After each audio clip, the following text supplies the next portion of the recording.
여자는 산속을 헤매고 있었다. 눈은 소복이 쌓여 낡은 운동화는 축축히 젖어들었고 해진 점퍼와 얇은 바지는 이 칼날 같은 바람을 막아주지 못했다. 자신이 왜 이곳을 헤매고 있는지 기억하지 못했지만 대략 상상할 수 있었다. 하루아침에 사고로 죽은 남편과 3살 난 딸아이를 따라가고 싶어 죽고 싶다는 욕망과 술에 찌들어 살아왔던 날들. 아마 이번 역시 빈속에 술을 들이켜 잔뜩 취해서는 자신도 따라서 죽겠다며 혼자 산을 오른 거겠지. 하지만 다시금 술이 깨어 기억이 돌아오니 살고자 하는 욕망으로 다시금 산을 내려가는 중이었다. 슬슬 해마저 떨어지고 있어 길을 찾지 못한다면 얼어 죽을지도 모른다. 아직 한참 젊은 그 여자는 죽고 싶다며 입버릇처럼 내뱉어 대었지만 정작 죽음이란 녀석이 마중을 나오자 살려달라고 애원하는 꼴이었다. 그런 절실함이 닿았는지 곧 여자는 눈바닥에 찍혀있는 사람 발자국을 발견했다. 이 발자국을 따라가면 사람이 사는 곳이 나올 터이고 그럼 따뜻하게 몸을 녹이고서 굶주린 배를 채울 수 있을 게 분명했다. 여자는 감각이 사라져가는 손에다 입김을 불어가며 발자국을 따라갔다.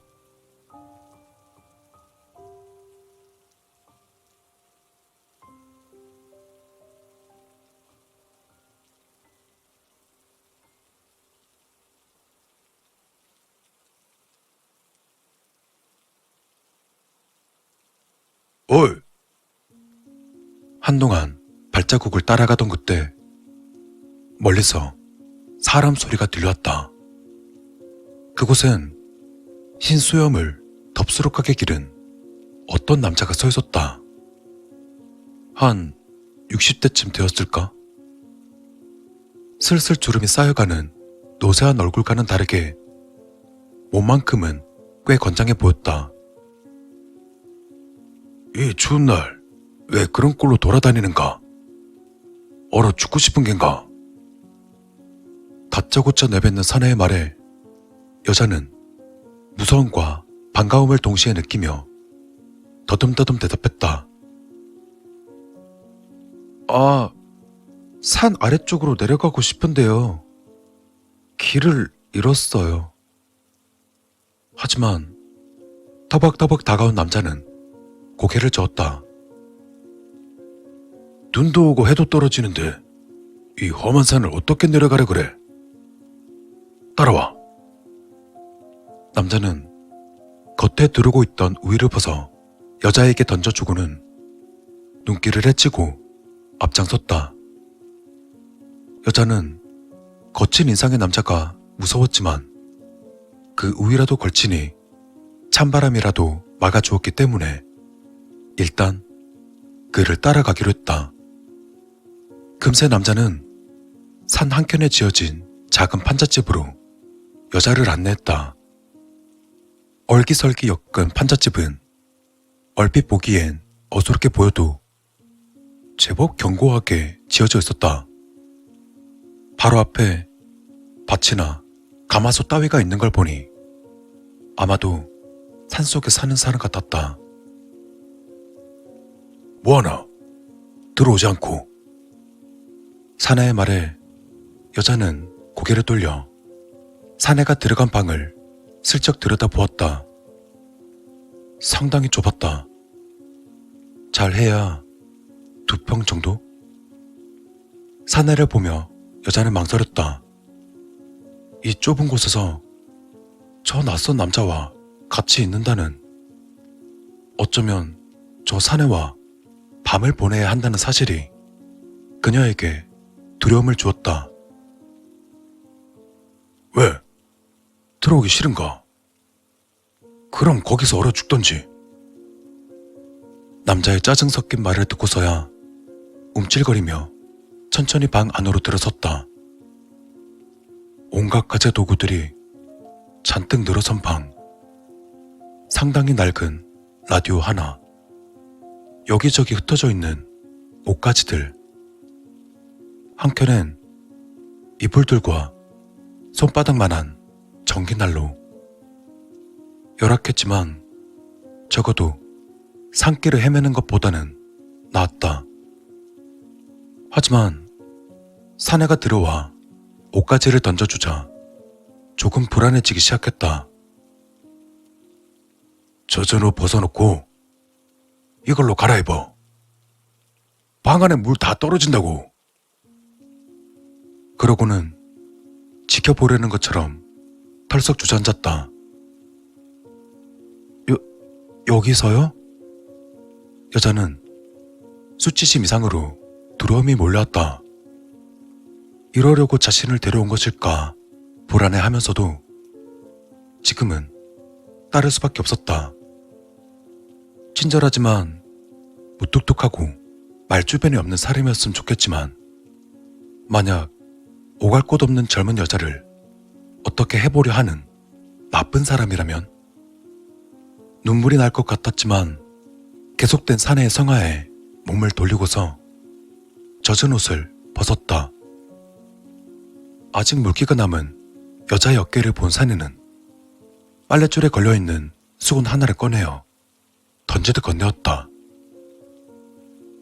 닦아. 감기 걸려. 여자는 몸이 보이는 게 부끄러워 최대한 웅크리고는 수건으로 몸을 닦고 급히 옷을 챙겨 입었다. 시장에서나 볼 법한 아줌마 옷이었지만 깨끗했기에 그런 대로 입을 만했다.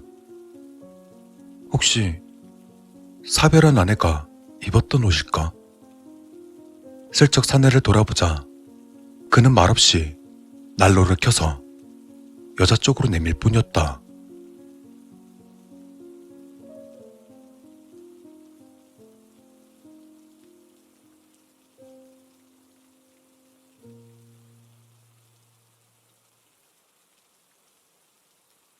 한동안 어색한 침묵이 이어졌다. 여자는 구석에 몸을 웅크린 채 사내의 눈치를 보고 있었고 사내는 가만히 앉아서 벽에 걸린 시계만 보고 있었다. 오후 6시 30분. 그때였다. 사내는 이때를 기다렸다는 듯 곧바로 움직였다. 뭘 하려는 걸까? 밖으로 나가 잠시 부산을 떨던 남자는 7시가 되자마자 작은 개다리 소반에 상을 차려왔다. 현미 섞인 밥에 배춧국, 겉절이와 묵은 김치, 된장 한 종지에 마른 고추 몇 개, 실금이 간 사발 그릇에 보리차까지 떠다 놓은 남자는 수저를 들며 말했다. 밥 먹자. 별것 없는 밥상이었지만 안 그래도 허기가 졌던 여자는 그야말로 허겁지겁 밥을 퍼먹었다. 사내는 그런 여자의 모습을 알 수 없는 표정으로 지켜보고 있었다. 식사를 끝내고 상을 물리니 다시금 침묵이 찾아왔다. 남자는 여자에 대해 묻지 않았고 여자는 남자가 무서워 차마 입을 열지 못했다. 좋은 사람인지 이상한 사람인지 아직 판단하지 못한 여자가 고민하고 있을 때 남자는 낡은 라디오를 켜서는 주파수를 뉴스에 맞추었다.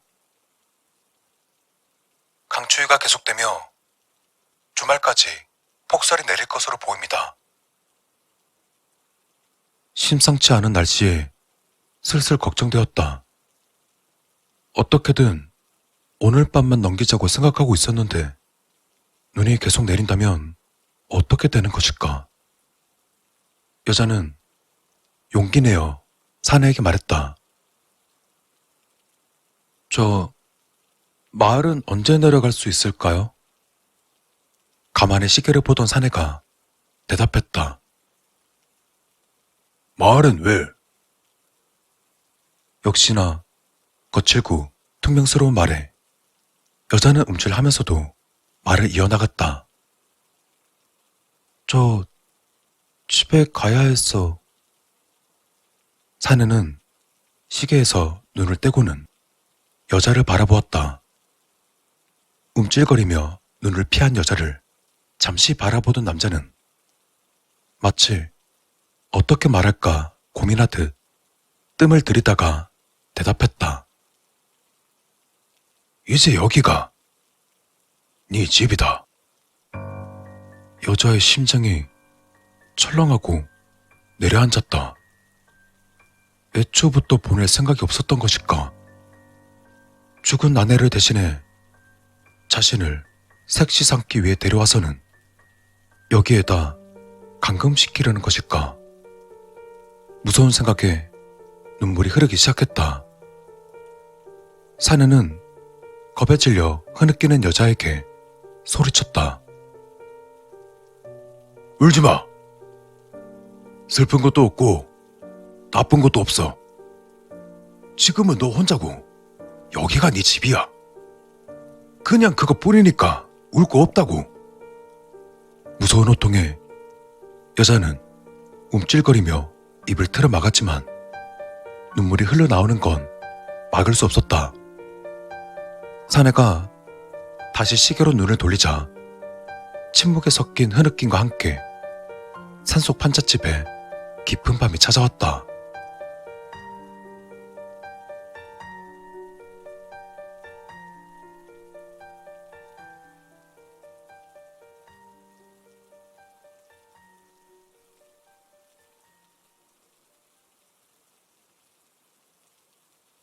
시계가 밤 10시를 가리키자 사내가 비로소 움직였다. 이제 자자. 뭐해? 이불 안 깔고. 가장 두려워했던 일이 일어나자 여자는 무릎을 꿇고 눈물을 줄줄 흘리며 사내에게 매달렸다. 죄송해요. 제발 집에 돌려보내주세요. 가족들이 저 기다려요. 네? 제발요. 남자는 그런 여자가 조금은 안쓰러워 보였는지 복잡한 얼굴을 보였다가 이내 표정을 굳히고는 말했다. 내 말 못 들었나? 여기가 네 집이고 이제 넌 혼자라고. 가족이니 뭐니 그딴 건 이제 없어. 여자는 두려움의 몸을 떨며 다급히 밖으로 뛰쳐나갔다. 하지만 맨발로 소복기 쌓인 눈에다 발자국 3개를 찍기도 전에 사내의 억센 손에 이끌려 다시 방으로 끌려 들어왔다. 살려달라 소리를 질러보아도 이 산속에서는 들어줄 리 만무했기 때문에 애꿎은 메아리가 되어 눈과 함께 흩어질 뿐이었다.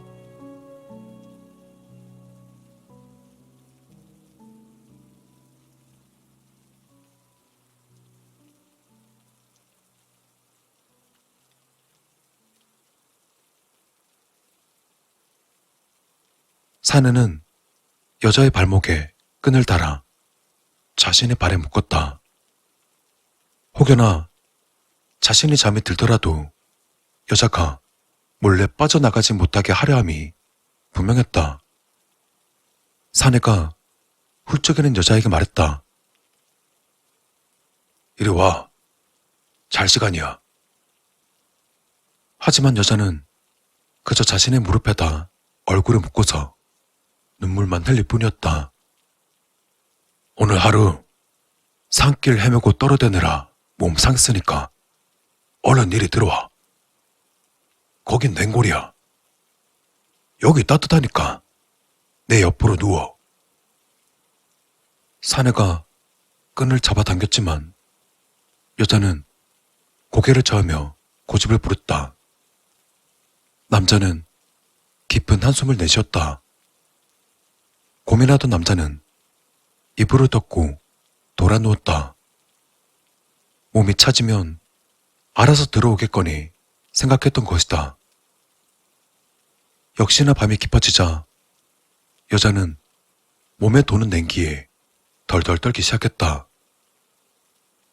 고집 부리지 말고 얼른 들어와. 거기서 그러고 있는다고 뭐가 되는 거 아니야. 자고 있지 않았는지 사내가 퉁명스레 말하자 여자는 서럽게 울며 이불 안으로 들어갔다. 사내가 당장이라도 자신의 몸에 손을 댈 것 같아 잔뜩 긴장했지만 따뜻한 이불 속은 피로에 전 여자를 그냥 내버려 두지 않았다. 어느새 감겨오는 눈에 여자는 까무룩 잠이 들어버리고 말았다.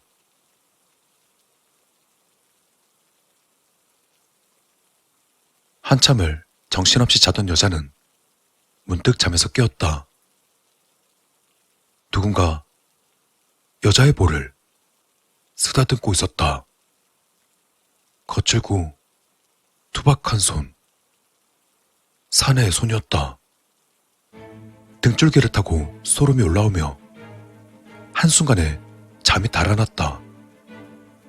여자는 곧바로 비명을 지르며 물러나서는 손에 잡히는 대로 사내에게 집어 던지기 시작했다. 다급히 여자의 손을 잡아채려 했지만 막무가내였다. 되는 대로 집어 던진 물건 중에는 반지꼬리함도 있었던 모양이었다. 실과 바늘 따위가 널브러진 바닥에는 커다란 가위도 떨어져 있었다. 그것을 발견한 여자는 재빨리 가위를 집어들고서 사내에게 겨눴다. 제발 그만 좀 해. 다 잊어버리라고. 다 괜찮아질 거라고 했잖아. 여기서 나랑 둘이 살면 돼. 집이니 가족이니 그런 거 다 잊어버리라고 하잖아. 이제 여기가 집이고 내가 가족이라고. 사내는 화가 나서 소리를 질렀다. 하지만 여자는 단호했다. 싫어. 나 집에 갈 거야. 죽는 한이 있어도 집으로 갈 거야. 가위로 끈을 자르려는 여자에게 사내가 달려들었다. 그거 내려놔. 순간 여자의 비명이 크게 들려왔다. 하지만 여자가 겁에 질려 내밀었던 가위가 사내의 옆구리에 푹 틀어박히고 말았다.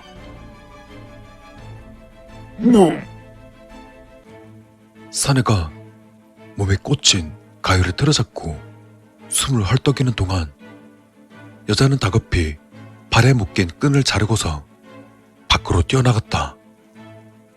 신발도 없이 맨발에다 얇고 헐렁한 옷뿐이었지만 이곳에서 사내의 놀이개로 사는 것은 죽기보다 싫었다. 그렇게 여자는 눈길에 맨발 자국을 남기며 새벽동이 트는 산길을 뛰어내려갔다.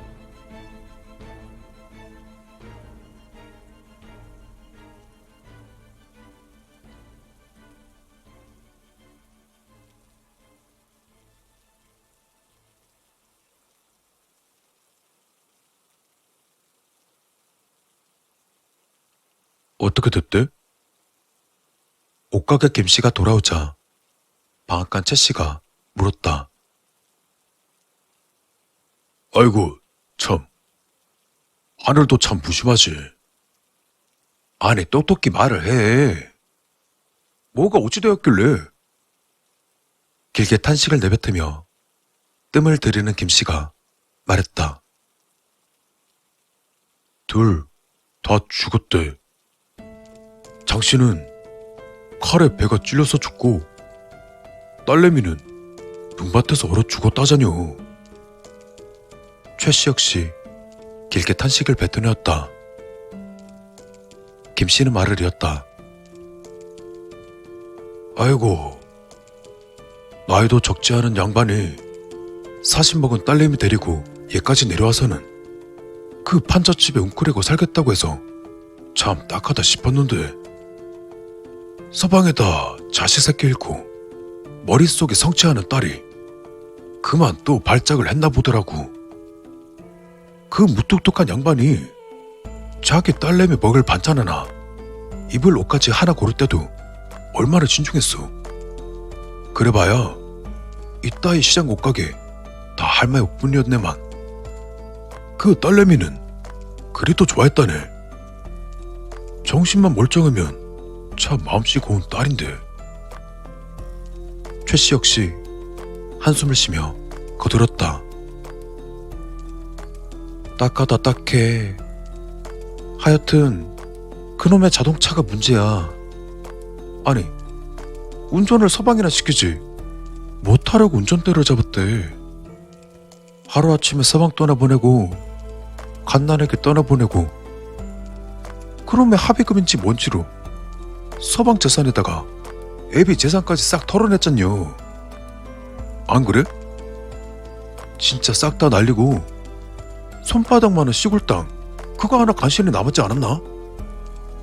그뿐이야?